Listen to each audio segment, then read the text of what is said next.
The final stop on the CBS training camp tour brings us to Baltimore. They're tied as the current betting favorite, plus 700, 7-1 on your money to win the Super Bowl per FanDuel, along with reigning champs Philly and the Bills, who eliminated the Ravens last year in the divisional round.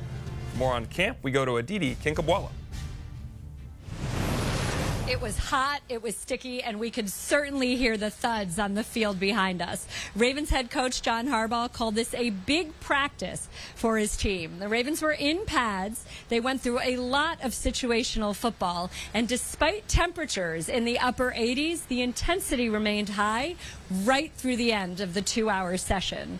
Now, the attention to details is something that Harbaugh really harped on in calling this Opportunity Week.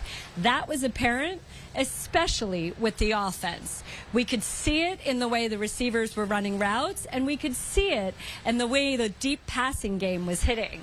Now, I spoke to an AFC coach earlier in the day and asked, what's something that Lamar Jackson could improve upon? He told me, I don't think anything. But from watching Jackson out here on the field today, he looks even sharper, if that's possible, than he was a year ago.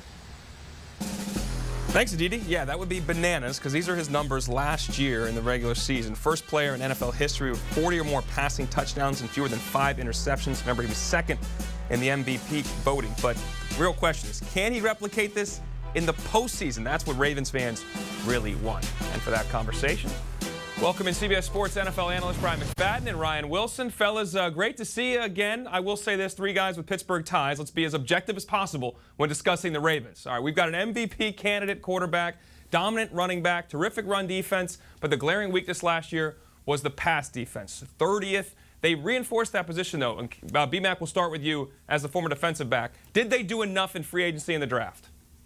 Yes. I think they've done enough.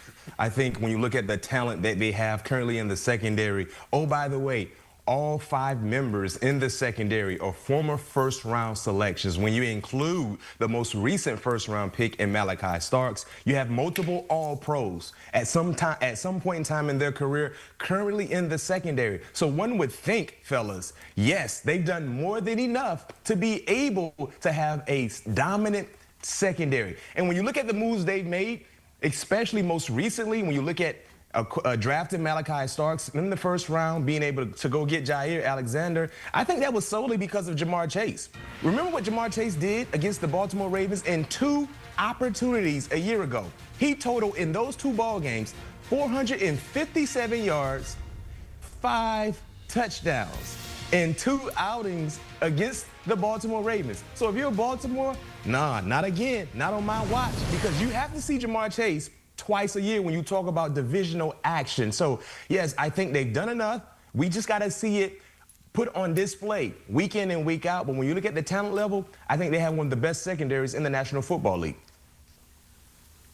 Yep, I agree with you 100%, B-Mac. It might be the best by the time it's all said and done. Last year, they drafted Nate Wiggins, the dog out of Clemson, who plays outside, a little undersized, but he plays with a Ravens edge that we're accustomed to seeing as watching from Western PA. But you talk about Malachi Starks. On what planet are we living in where you get Kyle Hamilton in the middle of the first round a few years ago, and then Malachi Starks falls in your lap? You have no choice but to take him for the reasons that you talked about, but also they're going to dominate the AFC North unless something crazy happens and the team's not located in Cincinnati. The other issue is they have Roquan Smith in the middle of that defense. Trenton Simpson's going to not get an opportunity to play a little bit more consistently. Insane athleticism, needs to get a little bit better in terms of recognition. And then up front, they got they have the edge rushers and David Ojabo, who absolutely destroyed Anthony Richardson the other night. We need just a little bit more from Odafe Owe, and then that interior line with Matty BK and Travis Jones. I don't have any answers for this defense if you're an offense trying to find some, especially when you talk about, as Aditi did, how good Lamar Jackson has been already and based on what he's done through his career thus far. All right, fellas, you just talked about what they add in the offseason. We're showing you right now the difference just in the end of last season, the last 8 weeks or so, in the beginning of the year was markedly different. You guys are singing their praises right now. They had another disappointing playoff loss on the road to the Bills last year in the divisional round. It is a tough AFC North at times. We know they're rough and tumble teams at times. Do they have enough do you believe they are the favorites to win the Super Bowl? Because you're singing their praises right now, and Ryan, I'll start with you. Here's the thing, and you talked about it coming in, Dallin. they struggle once January football rolls around and they have to play teams that aren't in the AFC North. And it's usually turnovers from uncommon sources, Lamar Jackson, and then the defense struggles against big-name quarterbacks, Josh Allen, Patrick Mahomes. So they have to figure that out. Do they have the firepower to go toe-to-toe with those teams? Absolutely.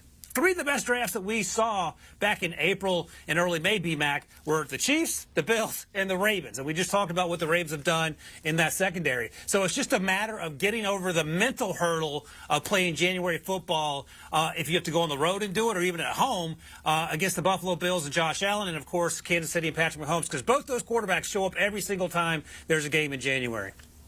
Guys, you know the biggest issue for Baltimore in January football, because I agree with you, Ryan, you would never question the talent element with the Ravens based on how well they've drafted and acquiring veterans via free agency. But the biggest issue for Baltimore in the playoffs, the inability to make routine plays happen routinely. That's it. It's very, very simple. And I'll set the stage for you guys. The last two most recent postseason appearances for the Baltimore Ravens. All right, we can start right there on the graphic, right? That's a routine play, a routine throwing catch, a routine play that we've seen from Mark Andrews and Lamar Jackson a million times. But they did not make that routine play happen. That's the issue. Then if you go back to 2 years ago, at home against the Kansas City Chiefs. Remember what changed that game in favor of the Chiefs? A routine throwing catch, Lamar Jackson to Zay Flowers. Zay Flowers crossing route, got close to the goal line, extended the football. L'Jarius Sneed came out with a Peanut Tillman punch, punched the ball away. That's a routine play. And even if, hypothetically speaking, if Zay Flowers doesn't reach the ball out and gets tackled on the 1 yard line, you have to like the Ravens' chances in scoring a touchdown with how well they've ran the football. That's the issue. That's what makes Kansas City so great. They make routine plays happen routinely in January football. That's why they're always reaching that level of championship aspirations, because it's not about the miracle entertaining plays. It's about the simple routine plays happen routinely. If they can find a way to do that, like they do in regular season play, if they can do that in January football, we might be singing a different praise. Oh, we're going to have to see it at some point in time, because we've not seen it with this group since then. Lamar's 3-5, 11 turnovers in those 8 games in the playoffs. Fellas, appreciate your time. We'll be back in a little bit. All right, take a look at the odds. I mentioned at the start of the segment there, plus 700, 7-1 on your money per FanDuel. The Ravens are tied for top favorite with the Bills and the Eagles. The Chiefs at 8-1. I mean, how are you ever counting them out? Lions, a lot of last year's darlings coming into the season in terms of betting odds. They gave you great value. Still okay, 11-1, and the Commanders sneaking in there at 20-1.